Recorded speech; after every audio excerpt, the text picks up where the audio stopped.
Antes de la Edad de los Metales, los pueblos de la Europa atlántica fueron los primeros en construir grandes monumentos destinados a perdurar en el tiempo.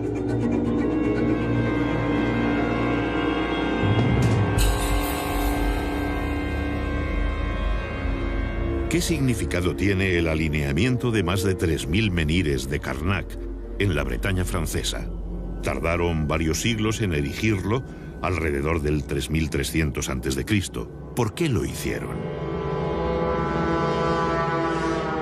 En Irlanda, el túmulo funerario de Newgrange es uno de los monumentos megalíticos más importantes de Europa. Se construyó siglos antes que las pirámides de Egipto. Sus muros externos son de cuarcita. El panteón y los menhires que lo rodean están decorados con espirales, círculos y misteriosos trazos en zigzag. ¿Se trataba tan solo de una tumba? Hay estudiosos que lo describen como un enorme observatorio astronómico, al igual que el santuario de Stonehenge, que supuso la extracción, tallado y transporte de enormes bloques de piedra, algunos de hasta 30 toneladas de peso, desde una distancia de 70 kilómetros. Todavía nos preguntamos el porqué de estas titánicas obras, en las que era necesaria la movilización de grandes recursos humanos y económicos, además de una gran capacidad de planificación y organización. En Galicia, las primeras tumbas megalíticas aparecen alrededor del 4500 a.C. Consistían en cámaras funerarias construidas con enormes losas de piedra. Se las conoce como dólmenes. Colocadas verticalmente, las ciclópeas piedras formaban el aposento funerario y un pequeño corredor de acceso. El dolmen se sepultaba formando un túmulo de tierra y piedras. Las mayores losas se tallaban a medida para sellar el enterramiento.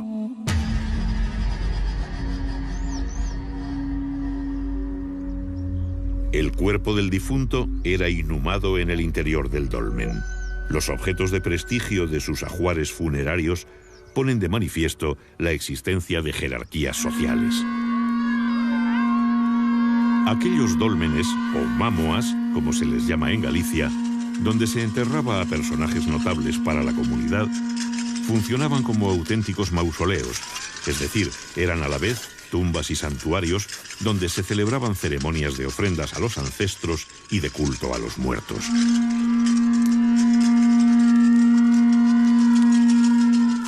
La desintegración de los restos orgánicos por el transcurso del tiempo y la acidez de la tierra dificultan el estudio de estos enterramientos megalíticos.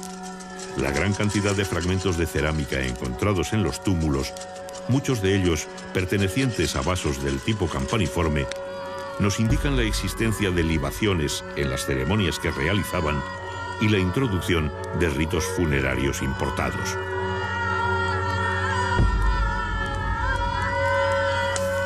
El colosal esfuerzo invertido por estas sociedades del final del Neolítico en la construcción de estos monumentos y su profusa presencia en el paisaje evidencian la importancia que tenían los antepasados y su profunda creencia en el más allá, en la vida después de la muerte.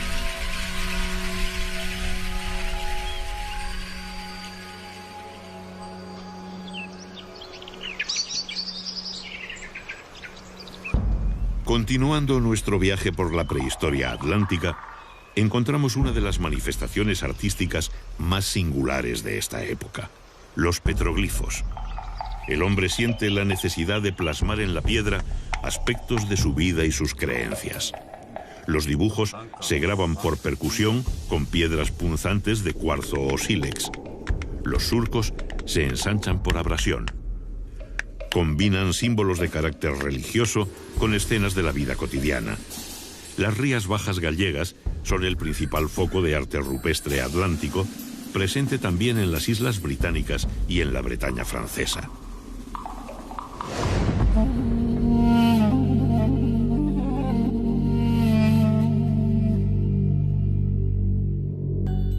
En la Edad del Bronce aumenta la población y los asentamientos se hacen más estables. Viven de una agricultura sencilla. La presión sobre el medio natural se acentúa. Talan los campos y queman la vegetación para crear pequeñas parcelas de cultivo, como se sigue haciendo en las regiones menos desarrolladas del planeta. Durante la quema, también cazaban los pequeños animales que huían del fuego. Labraban la tierra con azadas de piedra y de palo para cultivar plantas leguminosas y variedades primitivas de trigo y otros cereales. Cada pocos años tenían que cambiar de lugar.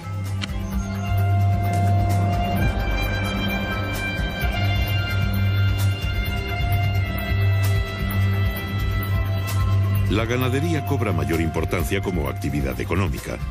Constituye una incipiente industria de productos como carne, lácteos, pieles y lana.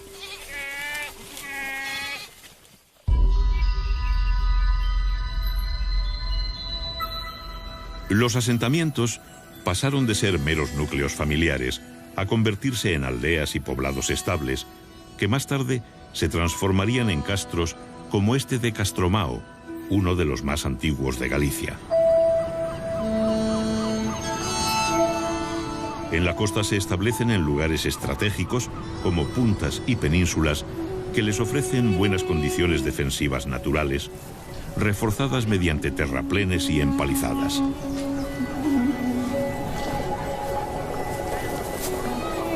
Son de pequeñas dimensiones y están habitados por unas pocas familias. Su ubicación les proporciona el acceso directo a la gran variedad de recursos que les ofrece el mar. Viven principalmente de la pesca, el marisqueo y los cultivos de huerta. Sus recursos se complementan con la ganadería y la recolección de frutos silvestres. El mar se convierte en una puerta abierta a contactos e intercambios culturales y comerciales con otros pueblos.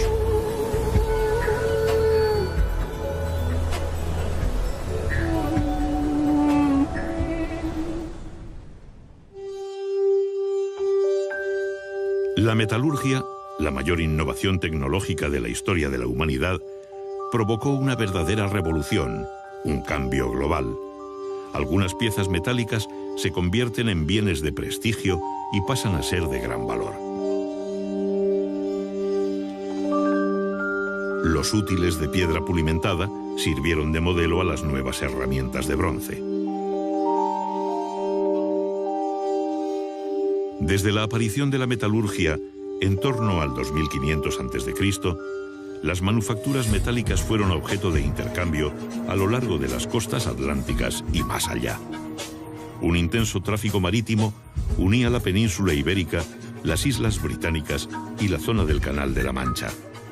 Navegaban en embarcaciones construidas con mimbre y revestidas de pieles impermeabilizadas con sebo.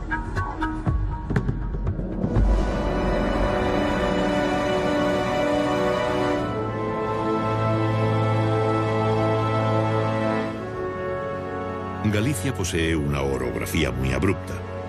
Cuenta con numerosos sistemas de monte bajo, mesetas, valles y montañas que se elevan a más de 2000 metros de altitud, con sus laderas tapizadas por una exuberante vegetación de especies de hoja caduca, como hayas, robles y alisos. En las sierras centrales y orientales nacen los numerosos ríos que jalonan su geografía. Cauces que descienden desde sus nacimientos en las cumbres y se abren paso esculpiendo el paisaje. En sus riberas cubiertas de helechos crece el bosque milenario que permanece en constante penumbra. El paisaje se torna misterioso y secreto.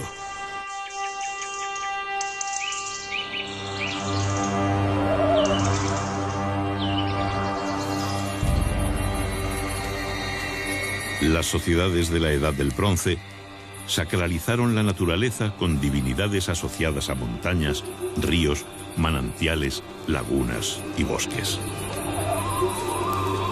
Chamanes y curanderos encontraron la inspiración de su don en el corazón de estos bosques, que todavía hoy son objeto de enigmáticos relatos sobre brujas y sortilegios. Muchos rasgos de las prácticas religiosas de la Edad del Bronce han llegado hasta nuestros días fosilizados en el folclore europeo.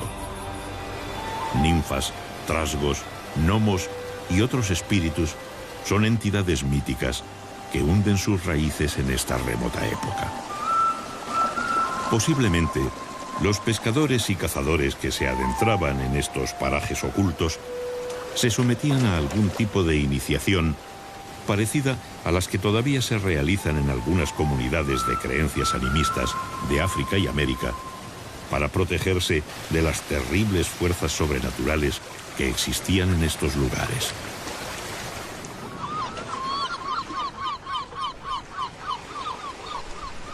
El marisqueo en las costas y rías gallegas es una actividad que se remonta a la noche de los tiempos. El llamado fenómeno de afloramiento provoca un extraordinario aumento del fitoplancton en el agua que convierte este litoral en un área de pesca y de biodiversidad única en el mundo. Los pobladores de finales del Bronce y principios de la cultura castreña capturaban crustáceos entre las rocas de la zona intermareal. También consumían percebes, mejillones, lapas y caracoles marinos. La pesca se documenta por los numerosos restos de peces encontrados, como merluzas, caballas, jureles, besugos, congrios y un sinfín de especies más. Para su captura empleaban redes y anzuelos de cobre, bronce y hierro. El pulpo lo deshidrataban para su conservación y los pescados azules los secaban después de ahumados.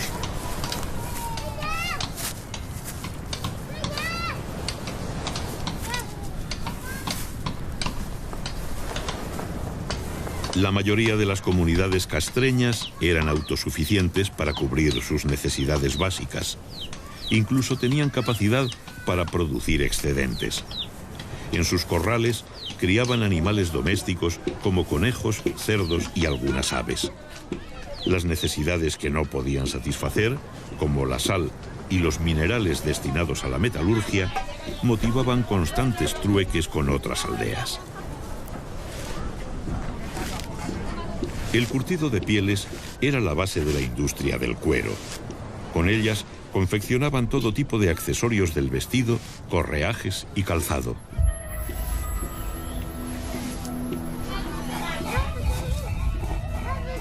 La molienda del grano la realizaban en molinos barquiformes que exigían un considerable esfuerzo.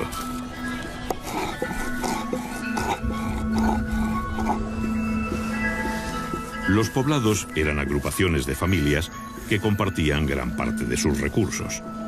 Muchos de los trabajos relacionados con el sustento se realizaban para toda la comunidad.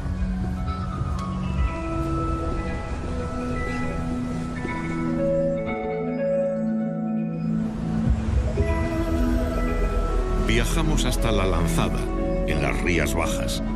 La ermita y los restos del antiguo castillo atestiguan el destacado papel que tuvo este enclave en la historia de Galicia. Habitado desde el siglo VII a.C., es un rico yacimiento arqueológico que ha proporcionado valiosos datos sobre la cultura castreña. Desde sus comienzos, fue un enclave dedicado al comercio marítimo. Aquí arribaban barcos procedentes del sur de la península ibérica, cargados con gran variedad de mercancías. En las inmediaciones de este asentamiento existían vetas de estaño, metal que los mercaderes recibían como pago en sus transacciones comerciales. En nuestras excavaciones arqueológicas en La Lanzada hemos encontrado evidencias materiales de los intercambios comerciales entre fenicios, cartagineses y castreños. Por ejemplo, aquí tenemos restos de ánfora. Las ánforas las traían los fenicios y los cartagineses en barcos que se apostaban aquí en la ensenada de La Lanzada, y acompañando estos objetos aparecían también perfumarios, joyas, etcétera, ¿no? En este sentido, La Lanzada fue un enclave comercial importantísimo en las relaciones entre el norte y el sur, entre el Atlántico y el Mediterráneo, ¿no? Gracias a esta navegación fenicia que llegaba aquí a La Lanzada, ¿no? A finales del Bronce, los fenicios fundaron emporios comerciales en todo el Mediterráneo. Viajaron hasta los confines del mundo conocido, atraídos por la riqueza de las míticas Casitérides, las islas del estaño que los relatos antiguos situaban en el tenebroso océano, más allá de las columnas de Hércules. Las Casitérides eran para los mediterráneos una especie de Eldorado, un lugar de su geografía mítica que representaba la proverbial abundancia de metales de las tierras atlánticas. Comerciaron con los pueblos atlánticos durante centurias hasta la caída de Cartago en el siglo II a.C. Traían vajillas, joyas, tejidos, conservas, sal y metales. A comienzos del primer milenio antes de Cristo, los fenicios ya habían introducido el hierro y el vidrio en los circuitos meridionales del comercio atlántico.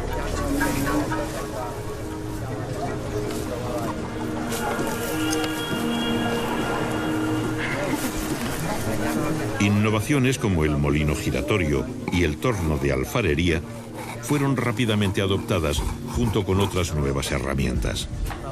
También asimilaron modas en el consumo de alimentos, el vestido y el adorno personal. Los pueblos atlánticos exportaban el estaño desde antiguo. Producían lingotes de pesos estándar con los que pagaban las importaciones. También ofrecían a cambio plata, oro y pieles de animales.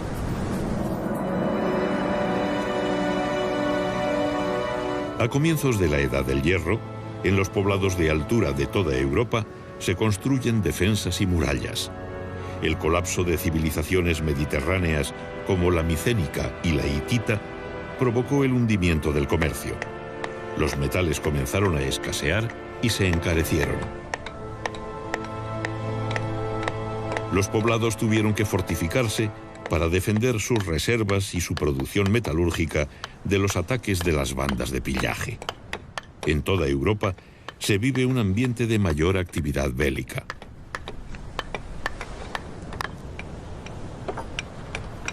Las nuevas herramientas de hierro permitieron a los castreños perfeccionar las técnicas de cantería, carpintería y construcción. Al mismo tiempo que los poblados se amurallaron convirtiéndose en pequeñas fortalezas, las viviendas de barro se transformaban en casas de piedra.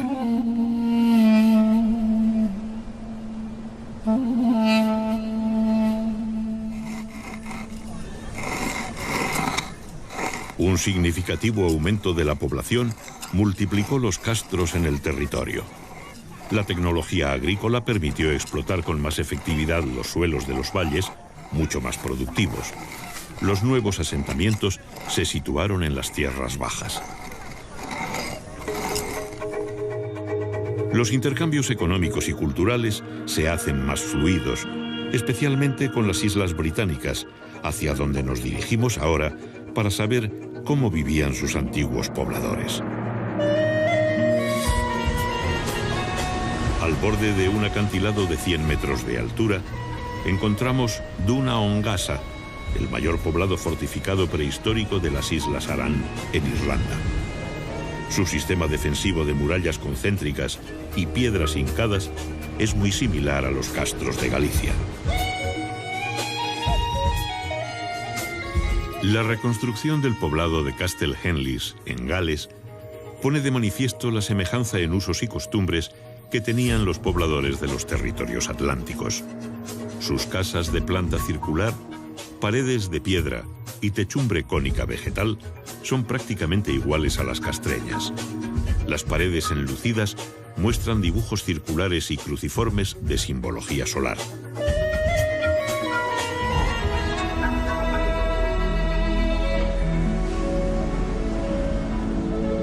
En la desembocadura del río Miño, el monte de Santa Tecla alberga uno de los castros más célebres del noroeste de España. Fue construido hacia el siglo I a.C.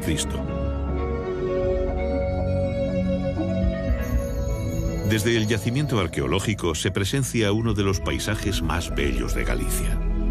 Casas, escaleras, hogares, vías empedradas y conducciones de agua nos hablan de una sociedad que llegó a un considerable desarrollo técnico para su época.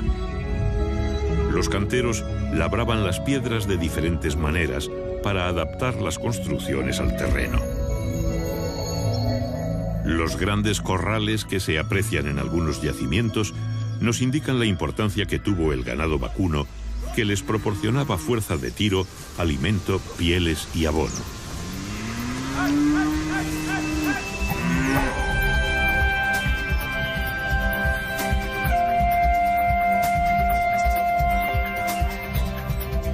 En Galicia, la naturaleza se muestra con toda su fuerza. Las grandes mareas dejan al descubierto bancos de arena, estuarios y playas que favorecen el desarrollo de especies de bivalvos marinos como almejas, berberechos, ostras, lapas, navajas y vieiras. En las costas de aguas tranquilas y fondos arenosos, las mujeres mariscaban todo tipo de bivalvos que constituían una fuente complementaria de alimentación. El tamaño de las especies documentadas por los arqueólogos está muy por encima de las actuales tallas comerciales. En aquel tiempo no existía la sobreexplotación. Conocemos la dieta de los castreños del litoral gracias a los vertederos de sus poblados, que los científicos llaman concheros por su abundancia en restos de moluscos.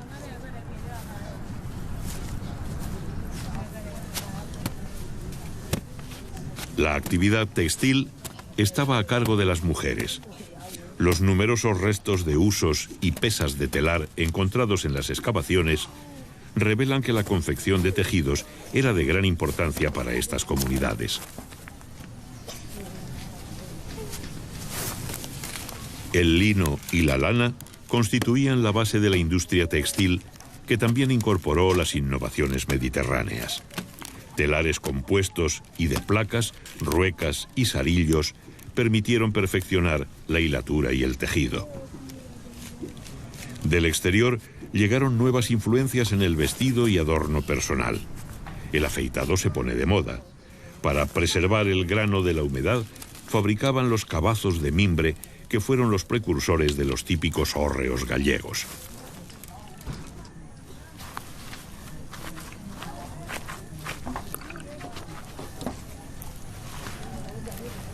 Aunque el torno de alfarero ya era utilizado, la cerámica moldeada a mano continuaba siendo de uso común.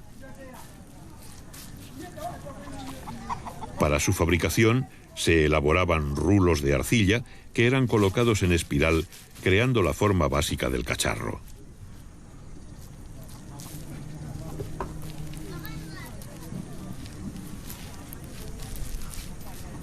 Después se unían entre sí las tiras de arcilla, se alisaba la superficie y se daba la forma definitiva. Luego lo dejaban secar completamente antes de someterlo al fuego.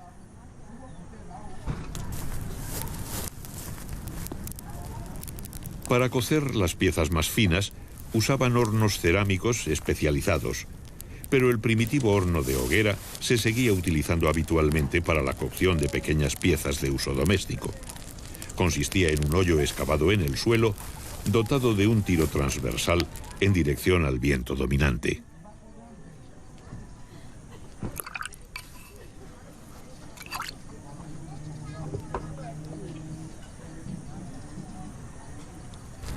Más tarde, la pira se cubría parcialmente con tierra para concentrar el calor.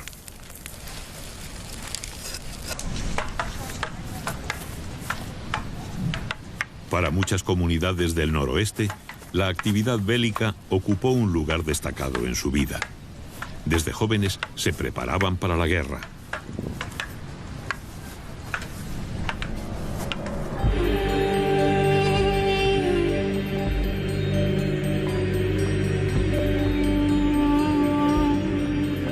Los castros perfeccionaron su aparato defensivo con una sucesión de fosos y parapetos que rodeaban la muralla. También se reforzaron las defensas en las puertas de acceso con muros y torreones que las flanquean. Estaban construidos para ver y ser vistos. En poblados de última época, como en este de Villadonga, en Lugo, las murallas poseían una intencionada monumentalidad que prestigiaba el conjunto.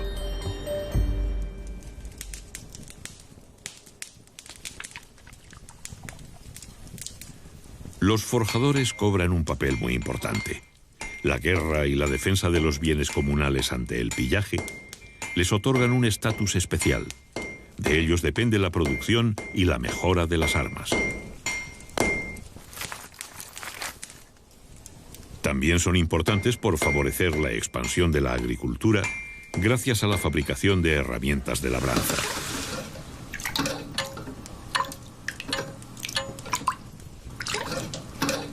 Los guerreros galaicos ceñían un puñal al cinto y portaban un escudo redondo llamado caetra.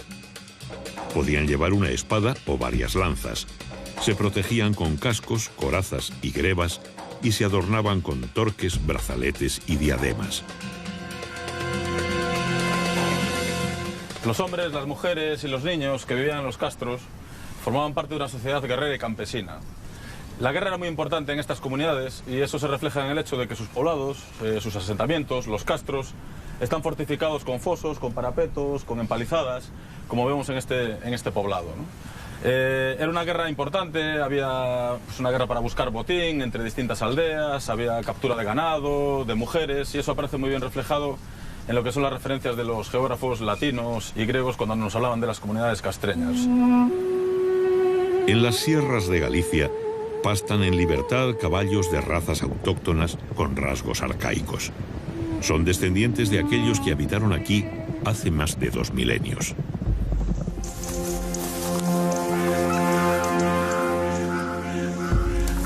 Los caballos eran un símbolo de poder y riqueza. Nunca formaron parte de la dieta, se utilizaban para la guerra y en los sacrificios. El autor clásico Diodoro de Sicilia nos habla de las bandas de pillaje. Cuando sus jóvenes alcanzan la plenitud de su fuerza física, aquellos que son pobres en riquezas materiales se reúnen en lugares montañosos y de acceso difícil, donde forman bandas de talla considerable y después bajan a Iberia y juntan riquezas gracias al pillaje. Por su importancia, los caballos constituían un magnífico botín. Los valerosos jóvenes de estas bandas capturaban los caballos derribándolos. Posiblemente esta forma de atraparlos haya perdurado hasta nuestros días en la popular fiesta de las rápadas bestas, en la que una vez al año bajan los caballos del monte, los apresan y les cortan las crines.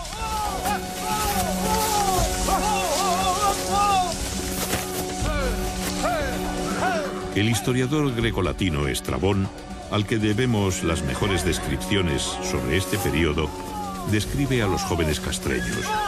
Son hábiles en emboscadas y exploraciones, ligeros y capaces de salir de los peligros. Al parecer tenían un gran conocimiento de las técnicas militares, matizadas por sus propias reglas que enfatizaban el valor personal, la intimidación, la bravura y la ferocidad.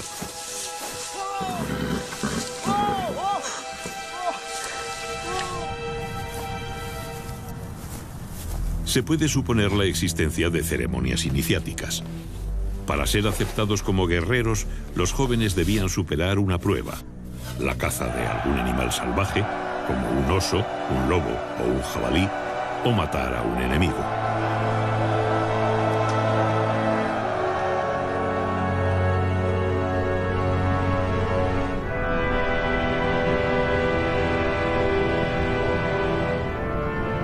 Parece sacada de un cuento.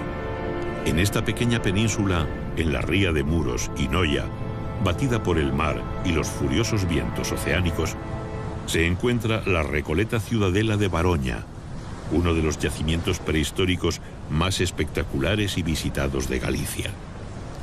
Es un lugar enigmático. El visitante experimenta un magnetismo comparable al que se percibe en el famoso cromlech de Stonehenge. La monumentalidad de sus estructuras y su situación geográfica hace que sea un yacimiento excepcional entre los más de 3.000 que existen en Galicia, más o menos la mitad de los que hay en toda la Europa atlántica. Su muralla, dispuesta en varios circuitos a diferentes niveles, posee un intencionado sentido escenográfico. Esta audaz obra pública refleja una decisiva voluntad de alcanzar prestigio sobre las comunidades vecinas. En el castro de Borneiro, en La Coruña, como en la mayoría de los yacimientos, observamos que la disposición de las construcciones en el interior de los recintos estaba condicionada por el trazado de la muralla, los desniveles del terreno y la planta curva de las viviendas, que no compartían paredes medianeras, dejando muchos espacios muertos entre ellas. En los poblados de última época hacen su aparición los trazados rectilíneos y las construcciones de planta cuadrangular, que aprovechan mejor el espacio adosándose unas a otras. Las viviendas tenían puertas resguardadas por machones y tejados a dos aguas. El urbanismo castreño alcanzó un gran desarrollo en el área meridional, desde las Rías Bajas hasta el río Duero en el actual Portugal. Aquí surgieron los grandes poblados denominados citanias, como las de Briteiros y Sanfins. Eran protociudades que concentraban una gran población y cumplían un papel central en la organización territorial. En la misma época se construyen los llamados monumentos con horno o saunas castreñas, como esta de Punta dos Prados, en Ortigueira, en la provincia de La Coruña. Una de las mejor conservadas es la del castro de Briteiros. Estrabón nos cuenta que los galaicos tomaban baños de vapor y luego de agua fría. Estaban construidas con grandes placas de piedra que las aislaban del exterior.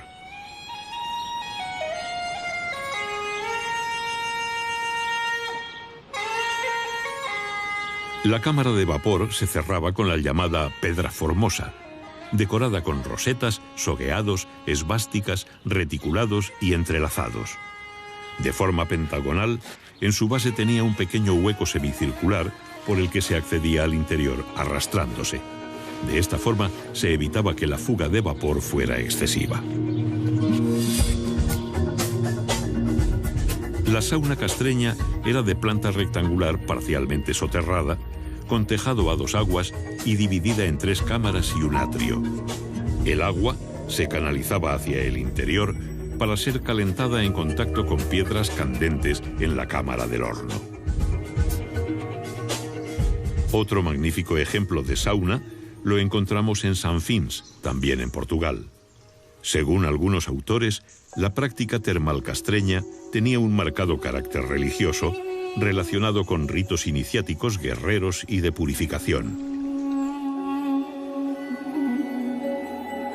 Se las llamó pedras formosas por la belleza que poseía la primera que se encontró en Briteiros a finales del siglo XIX.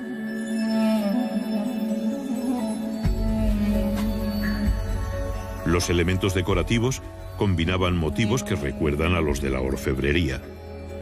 Algunos se pueden considerar protectores, como las esvásticas, un símbolo de buen augurio que aún se mantiene en la Galicia rural.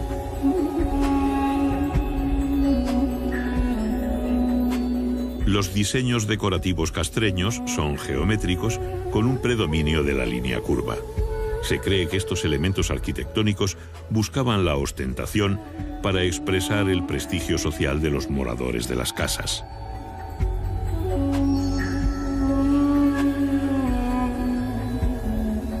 Se conocen una treintena de estatuas de guerreros galaicos.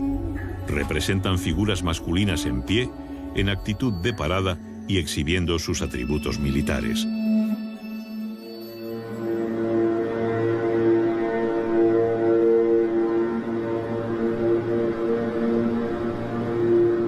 Ocultos en lo más profundo de los bosques se encontraban los santuarios castreños dedicados al dios Lugh, el más importante del panteón céltico. En lugares determinados de los ríos, que simbolizaban las puertas al otro mundo, se practicaban los rituales de ofrendas de armas dedicados a la diosa Navia, protectora de la comunidad y vinculada a la idea de la reencarnación.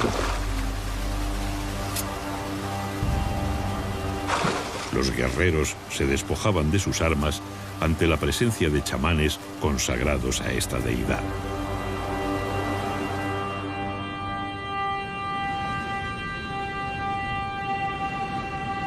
Creían en dioses hacedores del mundo, en divinidades relacionadas con la guerra, el vigor físico y la fuerza, y en deidades relacionadas con la producción y la abundancia. Existía una clase sacerdotal especializada con gran influencia sobre la comunidad. Druidas, chamanes y adivinos eran consultados y reverenciados por ser hombres sagrados, portadores del conocimiento arcano, que podían ver más allá del mundo de los vivos. Sus predicciones y consejos eran seguidos por nobles y guerreros. Las sociedades antiguas no conocían el laicismo y, como todavía sucede en África, casi todos los aspectos de la vida tenían una dimensión mágico-religiosa. Por ello, las constantes ofrendas y sacrificios rituales de marcado carácter céltico.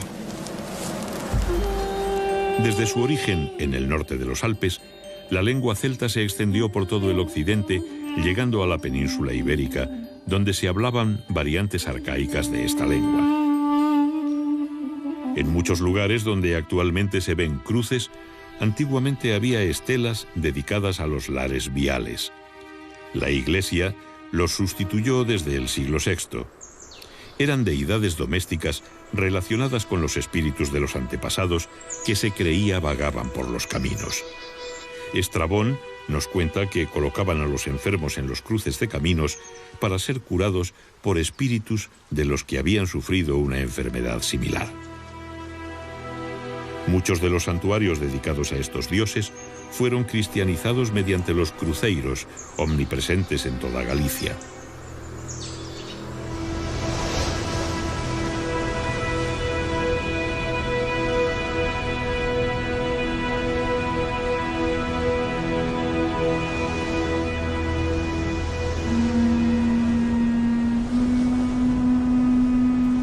El cuerno fúnebre suena desde lo más alto del acantilado. Un poderoso guerrero ha muerto y va a ser incinerado. Estos farallones que se adentraban en el mar, al igual que las islas, eran considerados territorios limítrofes entre el mundo de lo terrenal y el sobrenatural, situado en un lugar lejano en medio del océano.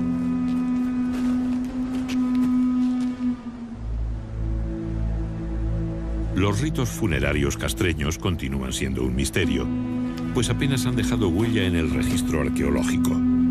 Pero recientemente, un importante descubrimiento realizado en Villalba, en la provincia de Lugo, de una necrópolis de pequeñas fosas con vasijas que contienen cenizas, nos remite a la tradición de las incineraciones célticas.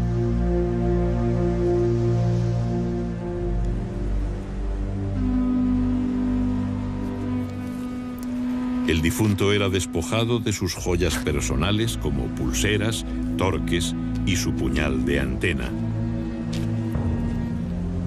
El oficiante entregaba sus armas y posesiones al sobrino del finado.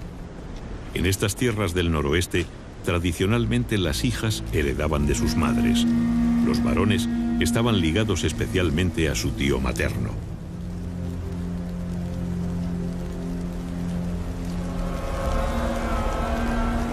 Una vez prendida la pira, los congregados comenzaban a emitir el abellón, un sonido gutural que recuerda el vuelo del abejorro. Hasta hace pocas décadas se realizaba en algunos velatorios de Galicia. El cuerno sonaba con fuerza para llamar a los espíritus de los antepasados para que acompañasen el alma del difunto más allá de la línea del crepúsculo marino, donde se situaba el paraíso de los celtas.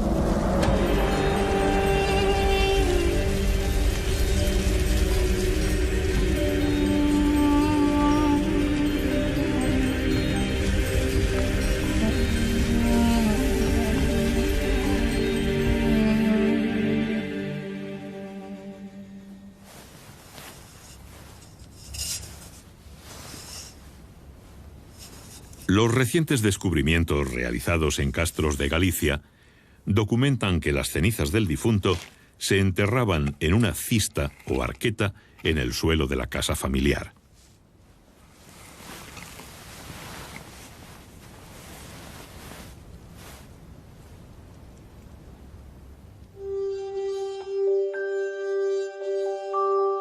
Este carro funerario del Museo Martins Sarmiento de Guimaraes muestra cómo trabajaban el metal desde el tercer milenio a.C. En la época castreña se llegó a alcanzar un exquisito refinamiento. Pulseras, pendientes, brazaletes y torques de oro fusionaban los gustos europeos con las influencias mediterráneas. El tesoro de Caldas, del que una parte se encuentra en el Museo de Pontevedra, está datado en el bronce final. Compuesto por lingotes en anillo, brazaletes, diademas, cuencos ceremoniales y peines de oro, pesaba en total 37 kilos. Todas las piezas se ajustan al sistema de pesos del ciclo fenicio, lo que indica que ya en ese tiempo la orfebrería era objeto de exportación. El castro de San Cibrao de Las, en Orense, es uno de los más grandes y mejor conservados. Vemos conjuntos de viviendas y almacenes que abren sus puertas hacia un patio central enlosado. La independencia social y espacial de estas unidades denota la marcada autonomía económica de cada familia.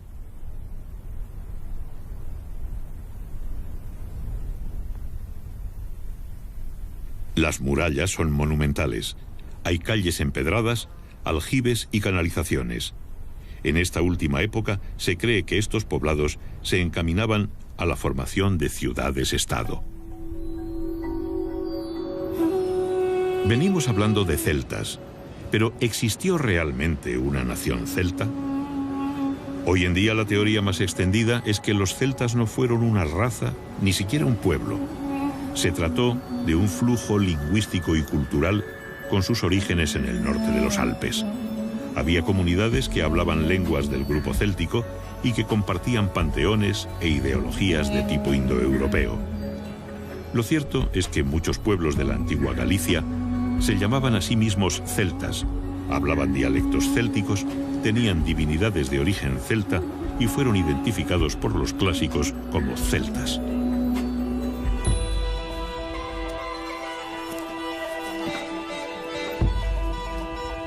Los banquetes siempre han favorecido la fraternidad entre los comensales. En aquella época, y según el cronista Estrabón, en ocasiones especiales, los jefes castreños de diferentes clanes celebraban banquetes que adquirían un carácter de ritual. El cronista grecolatino nos cuenta que se sentaban en bancos construidos alrededor de las paredes, situándose según edad y dignidad. La comida se la iban pasando en rueda, mientras bebían el escaso vino del que disponían. En sus recetas, en lugar de aceite, empleaban mantequilla. También describe que al final bailaban en círculo al son de la flauta, dando saltos y cayendo de rodillas.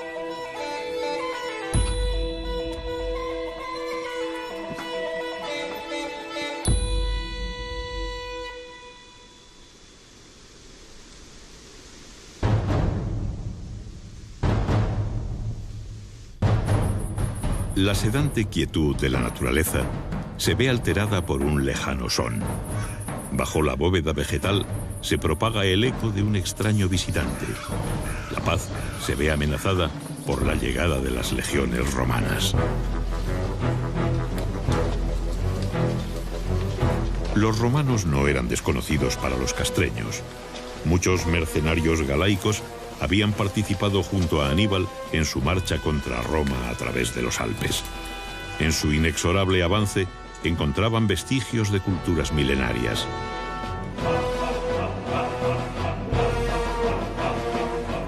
En la comarca del Bierzo, lindando con la actual Galicia, el fantasmal paisaje de las Médulas sobrecoge por su magnitud. Sus paredes verticales son el resultado de una demolición premeditada de la montaña que existía antes de la llegada de los romanos. Era el mayor yacimiento de oro del occidente romano, donde se aplicaron procesos de extracción del metal que se usarían hasta la Revolución Industrial. Para acceder a los filones de oro de las profundidades, los mineros romanos demolían enormes masas de tierra mediante el sistema de ruina montium.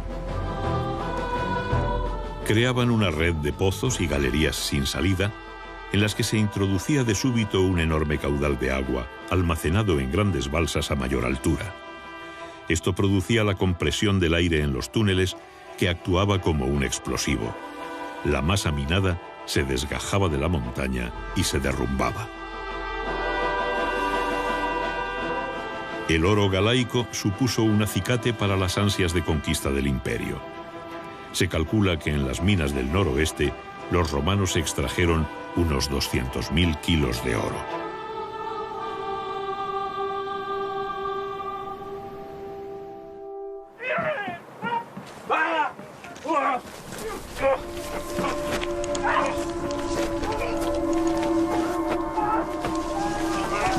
Los castreños han capturado a un tribuno romano y se disponen a sacrificarlo para utilizar su cuerpo en un ritual de adivinación. Estrabón nos relata estas prácticas adivinatorias. Examinan las entrañas sin extraerlas, y examinan las venas del torso y adivinan tocándolas, y consultan las entrañas de sus prisioneros de guerra. Los cubren con sagos y después el hieróscopo los golpea por encima de las vísceras. Dan un primer presagio por la forma en que cae el cuerpo. Cortan la mano derecha de los prisioneros para consagrarla al dios Ares. La ocupación del territorio noroccidental peninsular fue lenta y costosa. La conquista se realizó en 3 fases. En el año 136 a.C., Bruto el Galaico anexionó la zona entre los ríos Duero y Miño. En el 61, Julio César llega hasta el puerto de los Ártabros en una expedición marítima, no encontrando resistencia. El emperador Augusto en persona dirige las campañas de las guerras cántabras, que finalizan en el 19 a.C. Diodoro relata que los norteños cantaban himnos de victoria cuando eran crucificados. Los prisioneros se suicidaban, las madres mataban a sus hijos antes que caer esclavos. Preferían la muerte a la derrota. La llegada de los romanos trajo el ocaso a los galaicos. El poder imperial se apoyó en las estructuras existentes para integrar a la población. A finales del siglo I después de Cristo, se puede dar por finalizada la cultura castreña.